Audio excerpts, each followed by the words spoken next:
so that you don't have to figure it out for yourself. I'll bluntly admit that I, Tom Collins, my parents had a sense of humor, am a weird guy. Perhaps the strangest aspect of my life is that I am a jack of all trades and good at almost nothing. For example, I got really into Houdini magic, like freeing myself from handcuffs, straitjackets, holding my breath underwater, etc. I was pretty good at it, and as a teenager I even gave a few performances, until I nearly drowned, which stopped me. I trained to become an MMA fighter and won 3 fights against low-level opponents, honing in on a few select holds, kicks, and punches.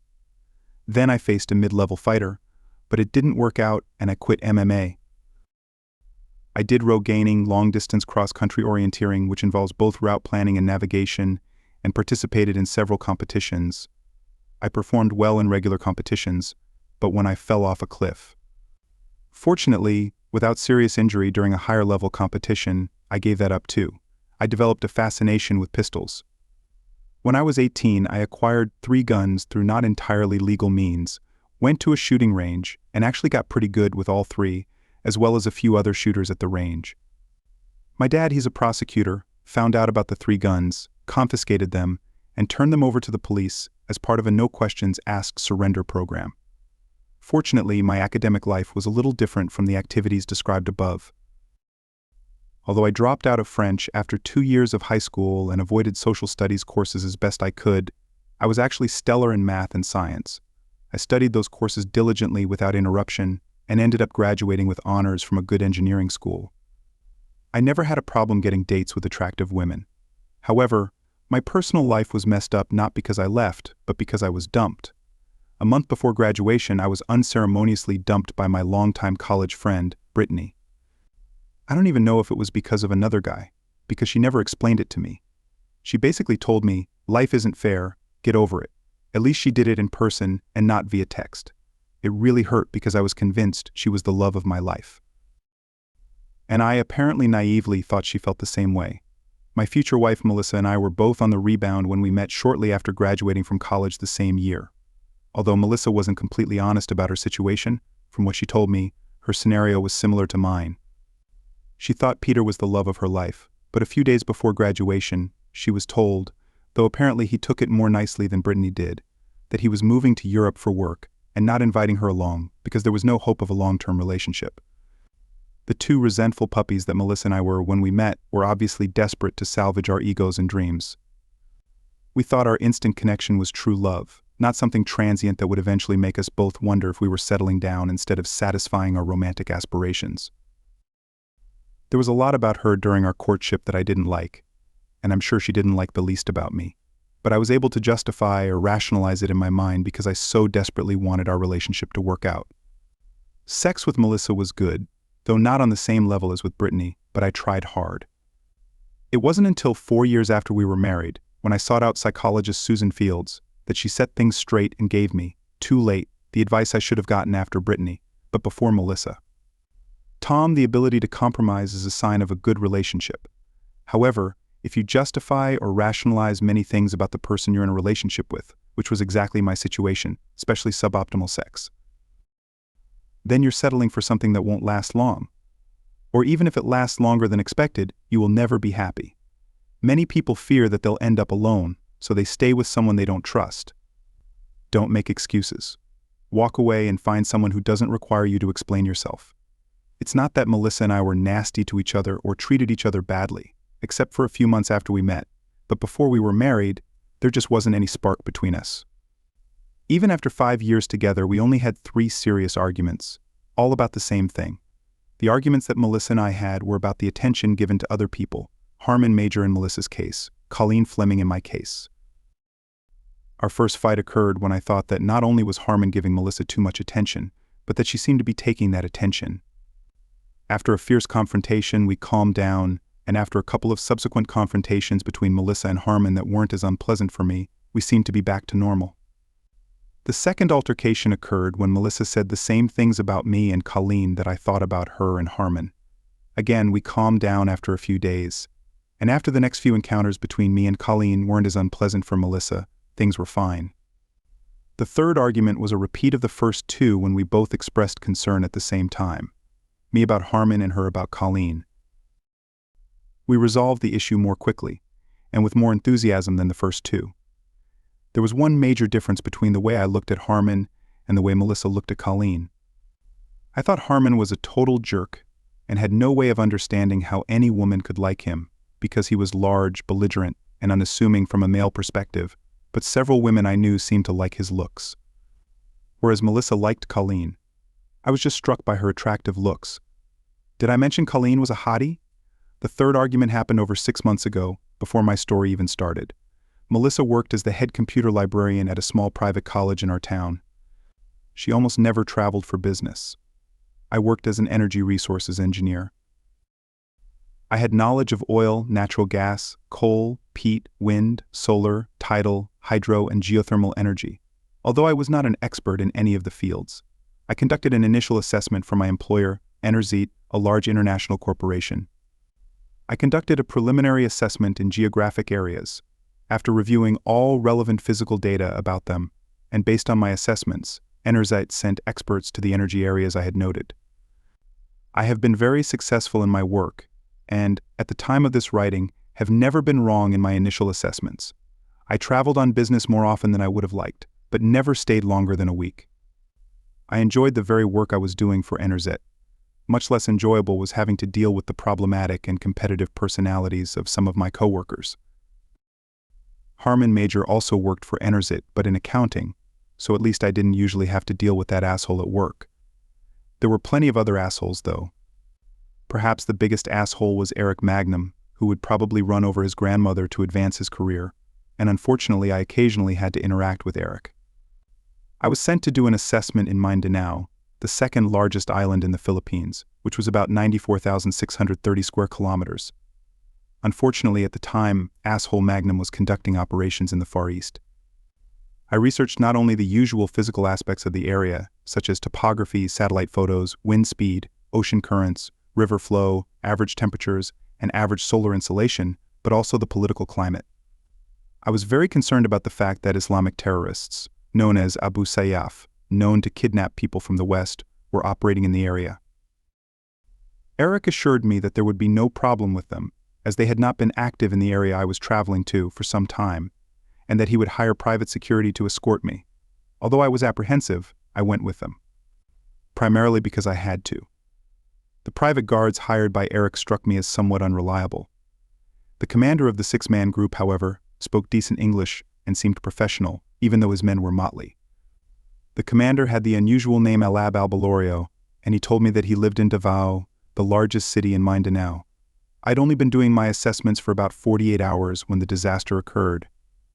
As I was measuring solar insolation, we were approached by a group of half a dozen rough-looking guys with Alaska 47 assault rifles, 2 of whom belonged to a rare breed of Filipino men.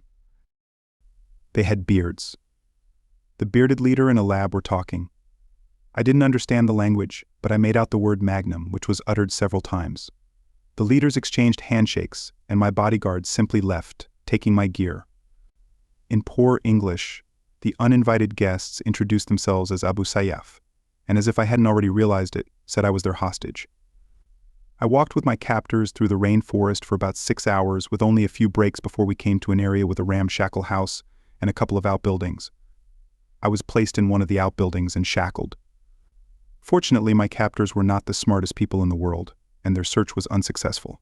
They confiscated my wallet and cell phone, but they didn't find the mini tool bag I kept in my left sock, which contained small tools needed to adjust and repair the sophisticated solar insolation measurement equipment I was using. I realized that I could be killed at any moment, and that I would likely fare poorly and gradually lose my strength, so I planned to gather information over the next couple of days to try and remove the shackles with the tools from my mini bag, using my skills as a teenage mage. My plan was accelerated when around midnight on my first night in captivity, 3 terrorists opened the door of the hut, pushed a woman inside and shackled her a few meters away from me. As soon as they left, I struck up a conversation with the woman. I couldn't get a good look at her in the meager light in which terrorists usually entered the cabin, but she was tall, blonde, and obviously a Westerner. "I'm Tom Collins, and what's your name?" was my brilliant opening sentence as soon as the terrorists left. "Monique, do you speak English?" was her reply, followed by "How do you feel about talking about love?" which was about as close as I remembered from high school French to being asked if I spoke French. Her English was about as bad as my French, but thanks to the odd combination of the two languages, we could actually communicate well enough to understand each other. She was originally from rural France, but she had been discovered by a Parisian talent agent and had been modeling, not in fashion as she was too sensual for that, but in cars, yachts, and just about everything else but clothes, in Paris for a few months. Her modeling career was not successful, but she was rediscovered by a Saudi sheikh, and in retrospect she foolishly fell in love with him and married him. After the marriage, his true penchant for control became apparent, and she tried to dissolve the marriage by fleeing to several different countries, eventually the Philippines.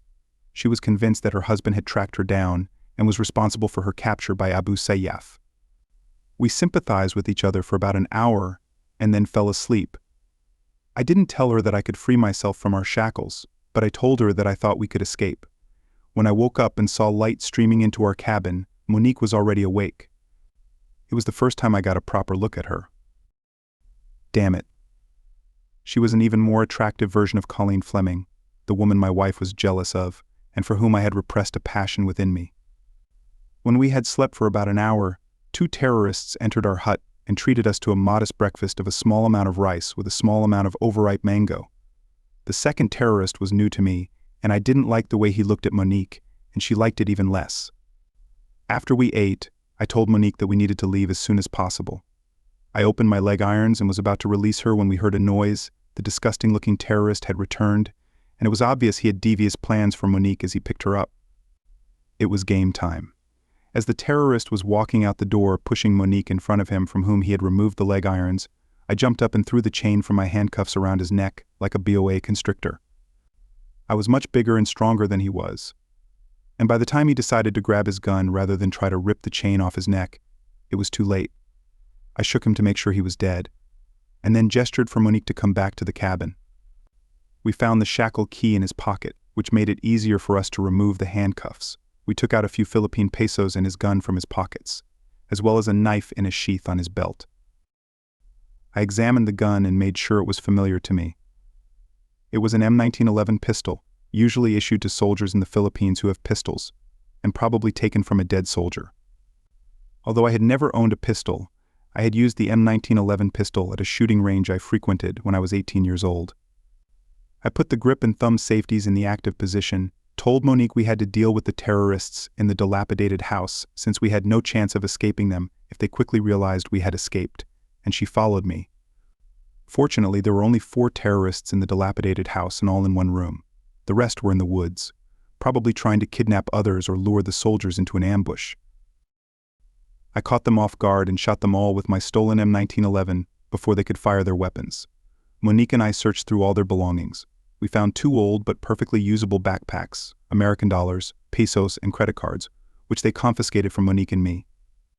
Our passports, the water filter bottle they had taken from Monique, a compass, something that looked like food rations, a couple of dirty but sturdy blankets, and 5 guns.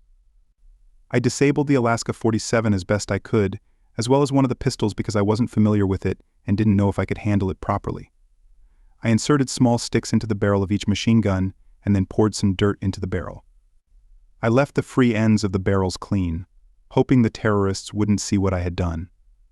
Fire the guns and they would be killed or wounded. Fortunately, the other 4 guns I found were M1911s and had plenty of ammo for them. We couldn't find our cell phones. I gave Monique the lighter backpack, one of the M1911 pistols, with which I gave her a short training course, and a knife, while I took the heavier backpack with 3 M1911 pistols and lots of ammo, and slipped the last pistol behind my belt. After that, we hit the road. The largest city, Davao, was in the south, and the remaining terrorists were expected to head there, so we headed north, deep into the rainforest. We really couldn't trust the local population, as we had no idea who Abu Sayyaf's sympathizers were, or if there would be any reward for us, so we planned to lay low for a while. Besides, Monique was scared to death that her husband had connections, and now he could kill her on the spot if we ran into the wrong person. When we stopped for lunch on the first day, and both took a swim in a nearby creek, it was the first time I really got a good look at Monique. I used to think she was an enlarged copy of Colleen, but she didn't hesitate to take a nude bath, so now I got a really good look at her. In my opinion, Monique was the most beautiful woman I had ever seen. Although her face was not classically beautiful, it was very open, sympathetic, and pleasant, and her body could inspire poets and sculptors. She was 180 centimeters tall, only 10 centimeters shorter than my height of 190 centimeters, and weighed 65 kilograms.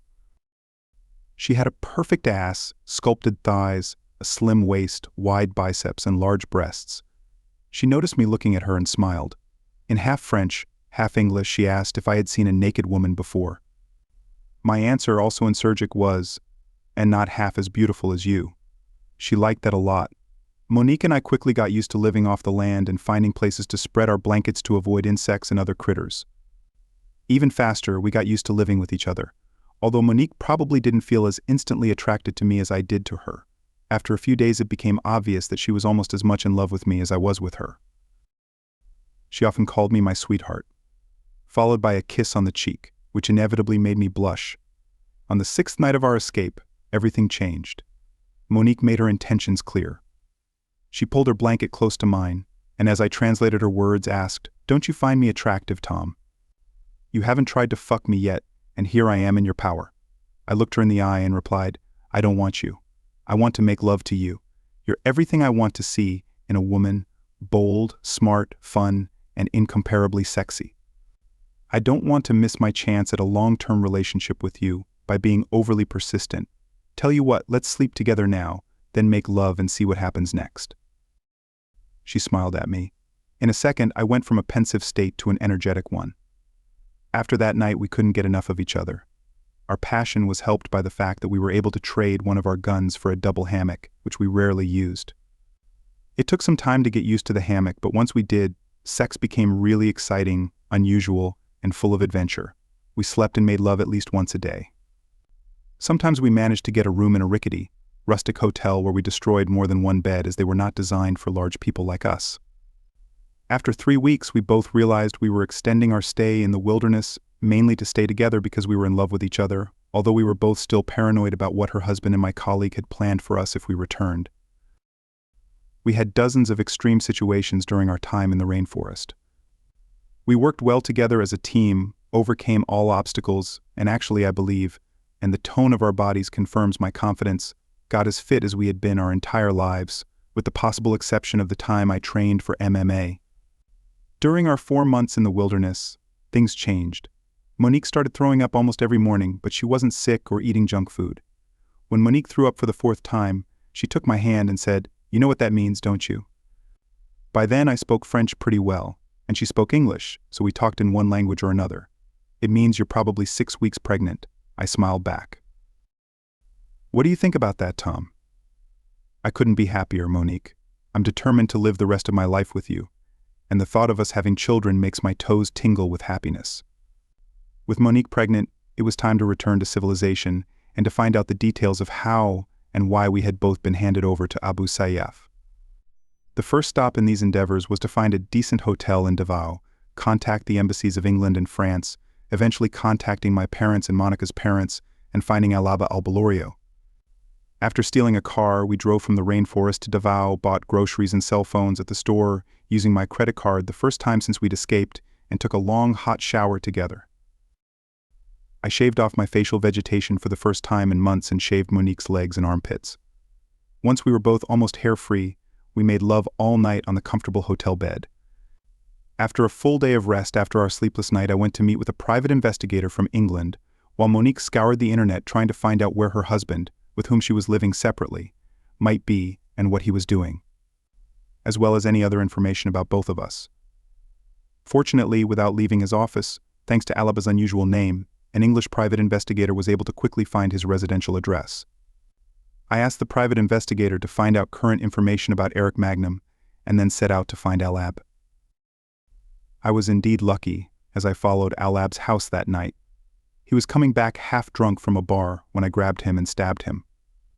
He lived alone in his shitty first-floor apartment, so I took the keys out of his pants pocket, unlocked the door, tied him to a chair, and splashed water in his face until he woke up. When he opened his eyes, I put a knife to his throat.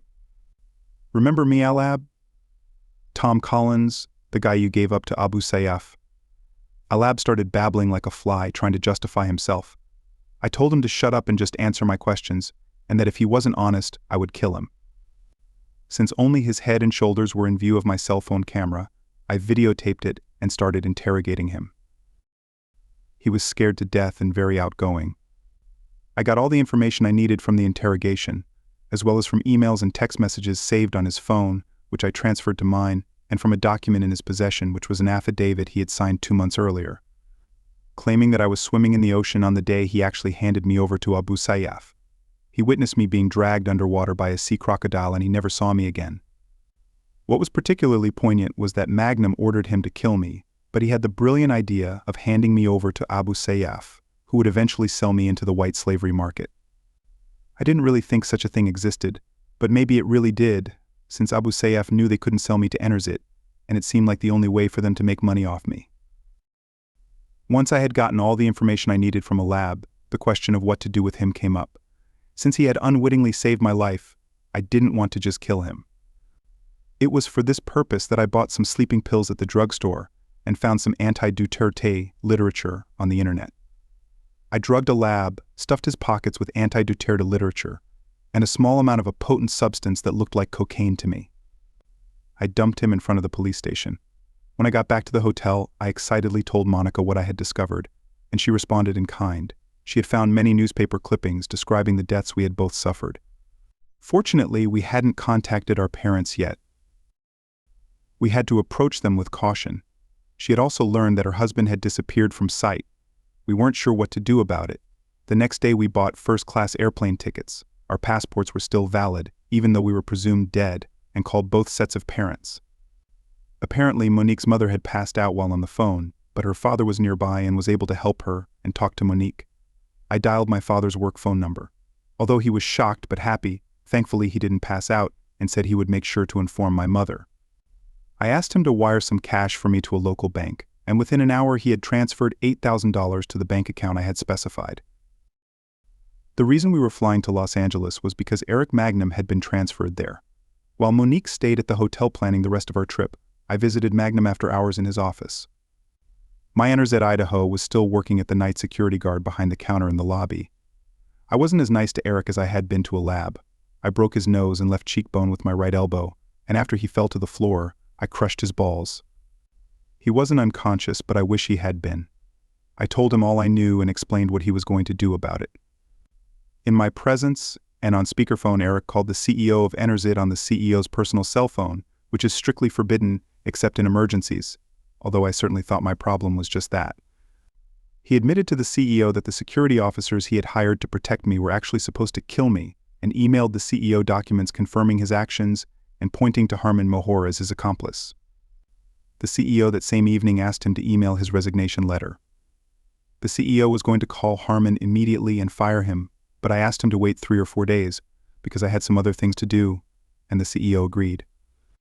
Harman apparently planned this whole scenario by bribing Magnum and making him believe, using forged documents, that I was going to replace him in the Enerzet hierarchy. Harman's obvious motive was to get Melissa. I had plans for Harman. As soon as Eric's resignation letter was sent, I tied him to a chair with electrical wires, attached a hook-me-up sign to his desk recorder. I had already recorded the conversation with the CEO myself on my cell phone. I called the local FBI office and informed them that he was dealing with terrorists and kidnapping. I waited right in front of the office building for the few minutes it took for 4 FBI agents to enter the building, and then left. Early the next morning, Monique and I left the hotel, renting a car to go to Las Vegas. From Vegas, we flew east to my hometown. I called ahead of time to make Monique's appointment with the OB-GYN. When I got back to my hometown, I rented a car, we checked into the hotel, and I took a cab to take Monique to her doctor's appointment. I headed to my former home. There was a car in the driveway that I recognized as Harman's car, and a smile appeared on my lips. The front door was locked, but I pulled a key from our usual hiding place and entered the house. Melissa saw me and fainted. Fortunately, I was close enough to pick her up and lay her gently on the living room rug. And then my fondest hopes came true. Harman entered the living room from the kitchen. Harman is larger than me, and perhaps even stronger, but I had 3 advantages: surprise, anger bordering on controlled rage, and my MA skills, which I had continued to practice over the years and never lost. Harmon lay unconscious on the ground less than a minute later, at which point I did my best to smash his balls by kicking him with my leather boots with pointed toes. Once I was done with Harmon, I gently woke Melissa up.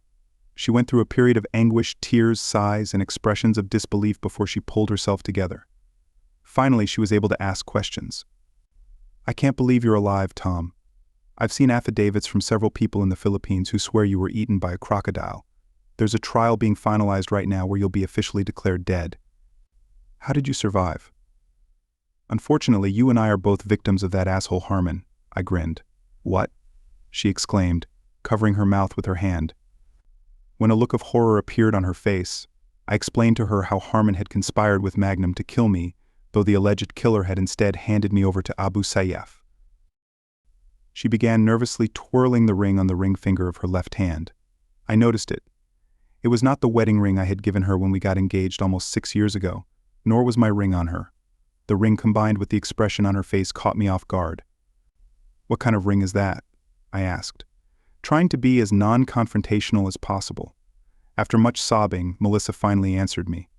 "I thought you were dead. Harmon and I are engaged." It took Melissa 3 tries before I could make out what she said next through her tears. She was 8 weeks pregnant, and she was having Harmon's baby. Looking back, I always wondered what my reaction would have been if I hadn't been in love with Monique, and if she probably.